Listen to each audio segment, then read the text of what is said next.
John, I suppose the first half told the story in the end that you guys, slow out the blocks and it's cost you. Yeah, I mean, we were slow to get going, and you just can't give good teams that won 18 games for the year, that sort of start, 40-point start at half-time. I thought we showed enormous character to get back in the game in the third quarter, but, we hadn't done it early enough. We had to exert too much energy in that third quarter, and, it just wasn't enough.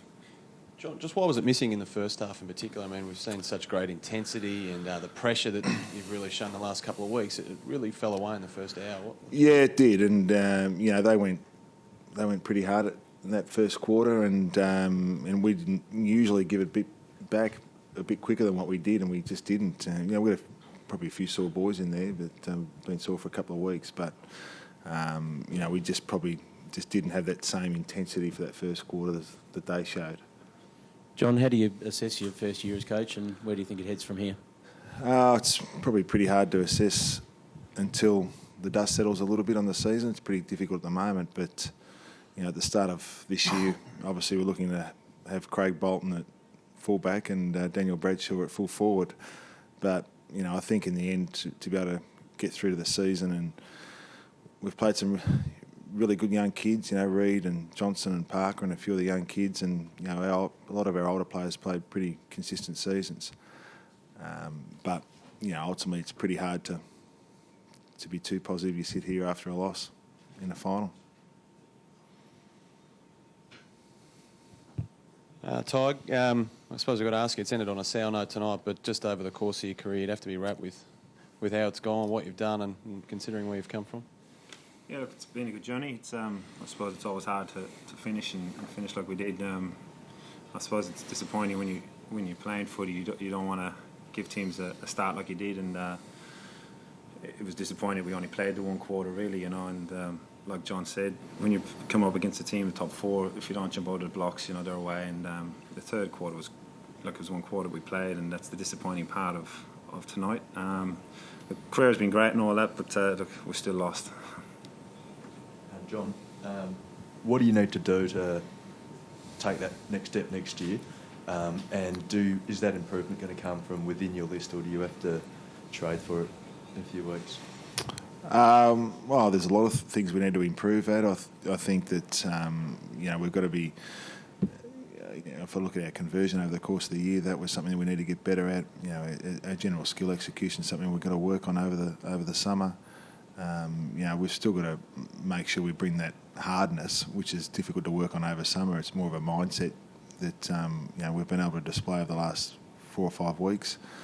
There are a couple of areas we need to get better at. I think that the improvement from our list this year I thought was pretty good over the general year. I think a lot of our players improved. Whether they were younger players right through to the bloke who played his 300th tonight. I think that there was a general improvement across the list, and I think that the only thing that highlights tonight is we need to keep improving. And with last year and this year compromised drafts, it's very difficult to do that in this window at the moment. These next, last year and this year, you're not going to just go out there and get high draft picks and bring them into your team. So you've got to be creative and essentially improve the players you've got on your list, and that's what our challenge is. You've got a bit of room in the cap with a few of the older guys retiring. Will you be an active player in that trade period? Oh, well, we haven't sat down and assessed the list, to be honest. I mean, we just finished tonight, so it's something we'll do in the coming days and have a look at where our list sits. Once again, we hopefully get Tommy Mitchell in the end of this year, which is, I think, fantastic.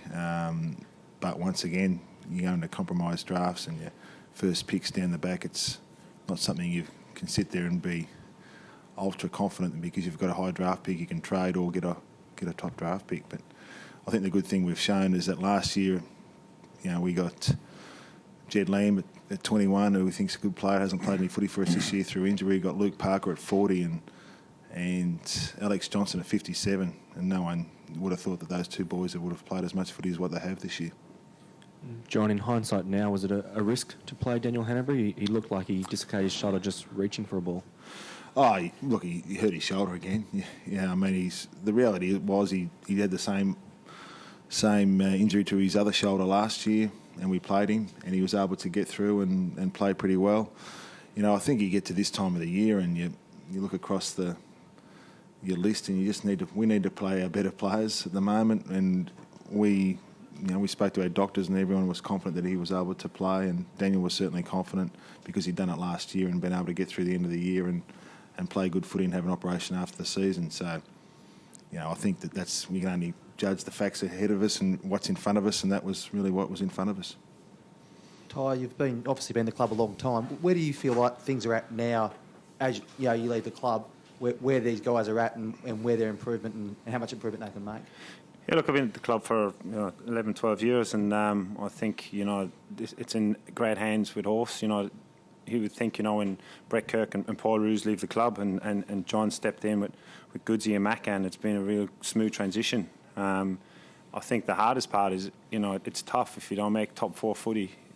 It's hard to play finals. It's hard to back up a week again away from home. It's tough, and that's where the consistency, probably improvement needs to come, is throughout the year itself. But the Swans culture is very, very true, and it's still there, and it will be for a while. And you can see the young players like that coming through. That trademark footy, we just need to be more consistent than playing it in the third quarter. We need to play it throughout the whole game and the whole season, and that's where the improvement is. But that belief is something that's very, very strong and probably needs to improve. Is the one area. John, Shane Mumford, 47 hit-outs tonight. Can you just give us a few thoughts on his impact both tonight and throughout the season? Yeah, look, he's had a year that he, from the round one this year, his knee was playing up from round one, and we were hoping that he'd get through, and he had an operation before Christmas. His knee was still a little bit sore in round one, and probably to the halfway point it was sore. He had to have a couple of weeks off. And then he got suspended for a couple of weeks, so he had a bit of a hiccup in the middle of the year. But then his last 5 or 6 weeks have been pretty strong. So he's an important player for us. You look at he and Josh Kennedy, who I thought was enormous tonight, and they've been really good pickups for this footy club. Yeah. John, you're in the same spot 12 months ago. Does this one hurt more because you didn't give yourselves the full opportunity tonight, that you didn't sort of turn up early on and you were never really in it?